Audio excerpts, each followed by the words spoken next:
everyone. Hey everyone. Whoa! Whoa!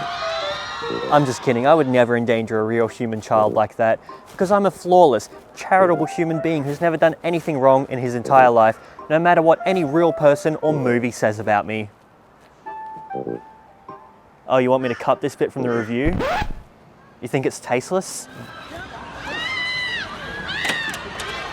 That's right, welcome back to This Week I Watched, where this week I watched the 2026 film Michael, Antoine Fuqua's biographical musical about Michael Jackson, starring Jaffa Jackson as Michael himself, Coleman Domingo as Father Joseph Jackson, Nia Long as Mother Catherine Jackson, and Miles Teller as manager John Branca. The film follows Michael from the Jackson 5 era through his early solo superstardom in the 70s and 80s, and has been planned as the first chapter of a larger series of films. And to begin with, that really is both the main selling point of the film and its main problem. If you came to the cinema for a 2-hour Michael Jackson playlist with a couple of music video recreations, then yes, this movie absolutely is for you. It is, in many ways, the kind of movie producer Graham King has now made a specialty of. Polished, crowd-pleasing, fan service musicals with a very surface level interest of legendary musicians having their big moments recreated on the big screen. But if you came hoping for something that digs into Jackson as a person, focusing on his private anxieties and indiscretions, then the film gives you very little to hold on to, as it's basically just a greatest hits package disguised as this biography. The biggest elephant in the room is the omission of the later abuse allegations and the more damaging parts of Jackson's public legacy. You can't not talk about this part of his life, and the fact the movie has chosen to ignore it only brings greater attention to the issue at hand. Where the film ends a few years before the first public allegation in 1993, and the fact the creative team was entirely prohibited from covering these events in the film, it feels understandably incomplete without this part. Not only does the film avoid controversy completely, it actively shapes Jackson and other characters into spotless, mythological figures whose flaws are quickly brushed past. Even when the movie does acknowledge a hardship in his life, like the abuse at his father's hands, his self-image issues, and even the infamous pyrotechnic accident, it does so in such a cautious and emotionally distanced way that the scenes barely register before the next musical number starts. That said, the cast is a major strength. Jaffa Jackson does much better than I expected, and the familial resemblance helps of course, but it's more than a gimmick, and he really becomes Michael.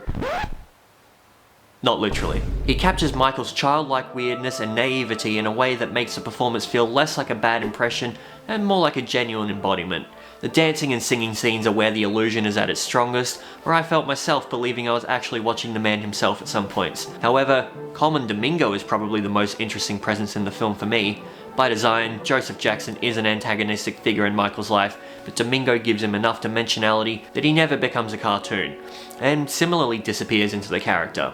It's the kind of role that would usually seem one note in any other bad biopic, but the controlling monstrous presence Domingo brings to the role really helps the otherwise weak script. Miles Teller as John Branca, on the other hand, is given such a generic character that he has nothing to work with, resulting in one of his most phoned-in performances so far, which I'd say you really can't blame him for, except for the fact Mike Myers' random cameo does the same thing infinitely better and funnier in a 2-minute scene. The songs themselves are obviously still extraordinary, but outside of the more obvious music video recreations, the performances are often shot in a very flat, conventional way that makes them all kind of blend together, which works for the first few songs, but by the end, I kept wishing I was watching a much more adventurous recent biopic like Rocket Man or Better Man, for example, which both actually took risks with the conventions of the genre, which this does not. If they were only going to focus on this part of Michael's life, I would have much preferred to see some more of the stories behind some of these songs.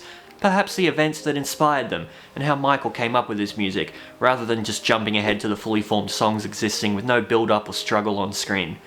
I did appreciate the costume and production design, especially in the earlier 70s Motown era chapter, and then again once the film reaches more iconic 80s looks. There's a real attention to detail in all of Jackson's costumes, but that's all the film really amounts to, recreating his best moments at a surface level without including any of the details that actually matter, with some performances ranging from passable to lazy, and a heavily sanitized PG-rated script that brought nothing new to the table other than constant glaze.